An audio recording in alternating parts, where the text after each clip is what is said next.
السلام علیکم معزز خواتین و حضرات، ہمیں امید ہے کہ آپ لوگ خیریت سے ہوں گے۔ اس واقعہ میں ہم لوگ پوری معلومات حاصل کریں گے۔ محترم ناظرین، آج کا موضوع ہے کربلا سے واپسی میں کیا مشکلات پیش آئیں۔ آپ لوگ اس واقعے کا پہلا حصہ ضرور دیکھیں۔ سیدہ زینب سلام اللہ علیہا نے یہ سنا تو آپ بے اختیار ہو کر رونے لگی۔ آپ نے فرمایا کہ خدا کی قسم، تو نے واقعی ہمارے سردار کو قتل کیا ہے، ہمارے خاندان کو مٹایا ہے، بادشاہوں کو کاٹ دیا ہے، ہماری جڑوں کو قتل کر دیا ہے۔ اگر اس سے ہی تیرا دل ٹھنڈا ہونا تھا تو ہو جائے۔ شیطان ابن زیاد ہنسنے لگا اور ہنستے ہوئے کہنے لگا، تو نے شاعری شروع کر دی ہے؟ تیرا باپ بھی شاعر تھا، مگر وہ تو بڑا بہادر و شجاع تھا، اور تم رو رہی ہو؟ آپ نے فرمایا، ابن زیاد، یہ تو میرے دل کی آگ ہے جو آنسو بن کر بھڑک اٹھی ہے۔ ناظرین اکرامی، اس کے بعد عبید اللہ ابن زیاد نے اجلاس برخاست کرتے ہوئے کہا کہ نصیران نبی کو جامع مسجد کوفہ کے کمرے میں سے ایک کمروں میں قید کر دیا جائے۔ چنانچہ انہیں اس کمرے میں لے جا کے بند کر دیا گیا اور شہدائے کربلا کے سرائے مبارک کو ایک کمرے میں رکھا گیا۔ اس کی وجہ یہ تھی کہ عبید اللہ ابن زیاد نے اپنے قاصد کے ذریعے ایک خط دے کر یزید کو دمشق کی طرف روانہ کر دیا۔ یہ واقعہ محرم کی 13ویں یا 14ویں تاریخ کو پیش آیا تھا۔ ابن زیاد نے دمشق بھیجنے کے بارے میں لکھا کہ اگر حکم ہو تو وہاں بھیج دیتا ہوں، اور دوسری بات یہ کہ میرے پاس اہل بیت اسیر ہیں، حکم ہو تو ان کو بھی بھیج دیتا ہوں۔ کوفہ سے دمشق کا فاصلہ سینکڑوں میل تھا۔ محرم کی آخری تاریخ میں یہ خط یزید کو ملا تو اس نے صلح مشورہ کرنے کے بعد جوابی خط اسی قاصد کے ذریعے روانہ کر دیا۔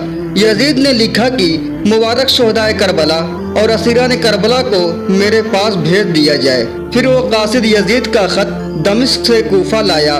عبید اللہ ابن زیاد کو وہ 16 دن کے بعد وصول ہوا، اور پھر 3 دن کے بعد وہ اہل بیت نبوت کو کوفہ سے دمشق روانہ کر دیا۔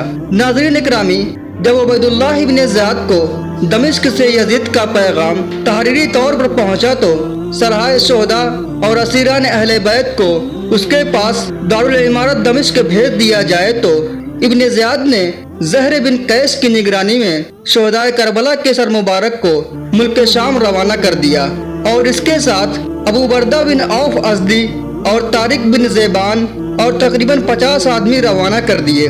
اس قافلے میں مشہر بن سالبہ اور سمر جیسے لعین موجود تھے۔ ناظرین اکرامی، بعض مورخین کے نزدیک اس وقت کوفہ سے دمشق تک 23 منزلیں تھیں، جبکہ اس وقت 34 منزلیں بھی لکھی ہے۔ ان منازل کا یہ مطلب نہیں کہ ان منازل میں رات کو اہل بیت نے ضرور قیام کیا ہوگا، بلکہ یہ منازل کوفہ سے دمشق کے سفر میں آتے ہیں، اور ان راہوں اور منازل سے قافلہ اہل بیت کا گزر ہوا تھا۔ ناظرین اکرامی، معتبر سے یہ بات ثابت ہے کہ اہل بیت کا یہ قافلہ سیدھے راستے سے دمشق نہیں لے جایا گیا، بلکہ بڑی مشکل گزرگاہوں اور دشوار نظروں سے طویل راستہ طے کرتے ہوئے اسے اختیار کیا گیا، جو 800 میل کے فاصلے تک ہو سکتا ہے۔ اس کی وجہ یہ تھی کہ راستے میں اہل بیت اور سر مبارک کو دیکھ کر لوگ مشتعل نہ ہو جائیں اور مخالفت اور جنگ نہ ہو جائے۔ چنانچہ اس کے باوجود بھی بعض مقامات پر لوگوں کو جب یہ معلوم ہوا تو بہت سے مقامات، جن میں کیترین اور ہمیش شامل ہیں، جہاں شدید مزاحمت ہوئی، اور ان مقامات پر یزیدی مسلمانوں سے جنگ کرتے ہوئے اور مخالفت سے بچتے ہوئے نامعلوم مقامات سے دمشق کی طرف رواں دواں رہے۔ آگے آگے یزیدی نواسۂ رسول کا سر اقدس لیے جا رہے تھے، اور پیچھے پیچھے اسیران کربلا کا لٹا ہوا قافلہ جا رہا تھا۔ امام زین العابدین بالکل خاموش ہو چکے تھے، بس مسلسل آنسو برسائے جا رہے تھے۔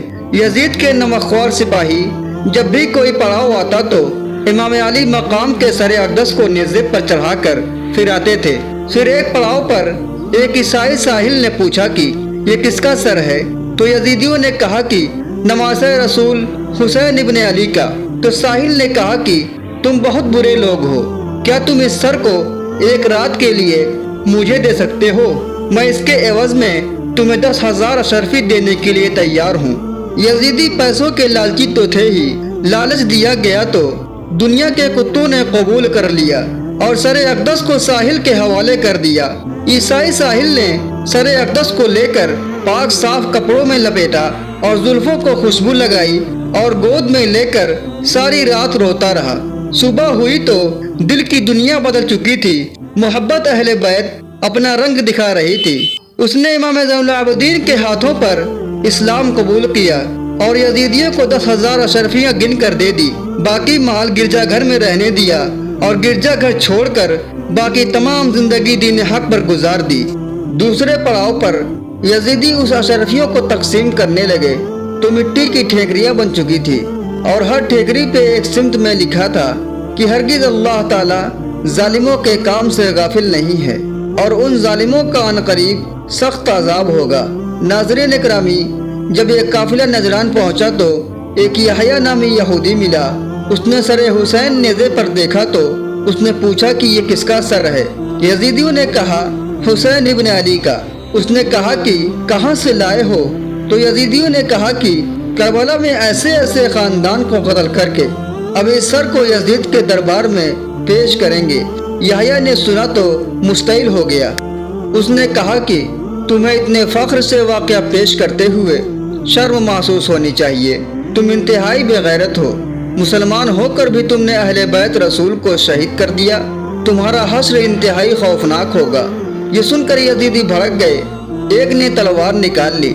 یحییٰ نے یہ دیکھا تو اس نے بھی تلوار نکال لی اور اسے قتل کر دیا اور اس کے ساتھ 4 اور کو قتل کیا اور پھر خود قتل ہو گیا۔ پھر اس کے بعد موصل شہر آیا تو یزیدی سپاہی حاکم شہر کے پاس گئے اور کہنے لگے ہم امیر کوفہ کے بھیجے ہوئے امیر شام کے پاس جا رہے ہیں۔ کربلا میں یہ عظیم معرکہ سر کاٹ لائے ہیں۔ ہمیں یہاں رات گزارنی ہے۔ ہمارے لیے پردنوس اور رہائش کا انتظام کریں، باقی لوگ پیچھے آ رہے ہیں۔ حاکم شہر نے جب یہ سنا تو لرز کر رہ گیا۔ شہر کے سرکردہ لوگوں سے مشورہ کیا تو انہوں نے کہا کہ ہم ان کو شہر میں نہیں آنے دیں گے۔ چنانچہ شہر سے ایک فرکش دور انہیں رات گزارنی پڑی۔ جب ایک پتھر پر سر حسین رکھا گیا تو وہ پتھر سرخ ہو گیا جیسے انہیں خون میں ڈبو دیا گیا ہو۔ لوگ اس پتھر کی زیارت کو دور دور سے آیا کرتے تھے، لیکن مالک بن مروان نے اپنے دور میں اعتراض کیا تو وہاں سے پتھر اٹھوا دیا۔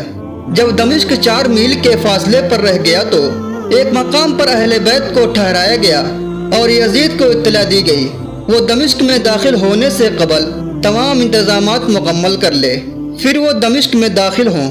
چنانچہ یزید کو اطلاع دی گئی تو اس نے ایک دن کا تعین کیا اور تمام انتظامات کر کے دمشق آنے کے لیے حکم دیا۔ ابو نعیم اصفہانی نے ابن لہزہ میں امام حنبل سے روایت کی ہے کہ جب ابن زیاد کے آدمی سر مبارک اور اہل بیت اعظام کے مختصر قافلوں کو لے کر دمشق میں یزید کے پاس جا رہے تھے تو راستے میں ایک جگہ پر حسب معمولی رات کے وقت شراب پینے لگے تو اس وقت ایک ہاتھ نمودار ہوا جس میں لوہے کا ایک قلم تھا۔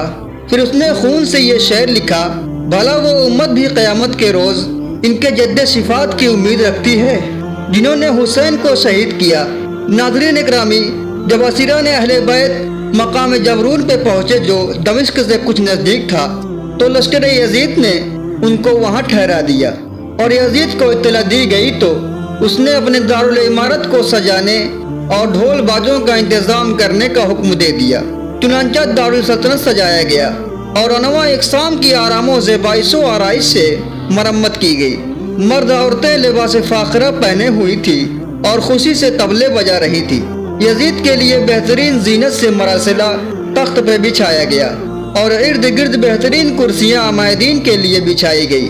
گویا یہ سب کچھ نواز رسول کو ظلم ستم اور قتل کے بعد ظاہری فتح کی خوشی میں کیا گیا۔ ہر طرف سے لوگوں کا ہجوم تھا۔ اس حال میں پھر یزید نے اپنے مکان کی چھت پر چڑھ کر مقام جبرون کی طرف نگاہ کی۔ جب اس نے نیزوں کی نوکوں پر شہداء کے سر مبارک کو دیکھا تو اس نے یہ شعر کہا جس کو علامہ سید محمود رحمۃ اللہ علیہ نے روح العلمانی میں بیان فرمایا ہے کہ جب سواریاں ظاہر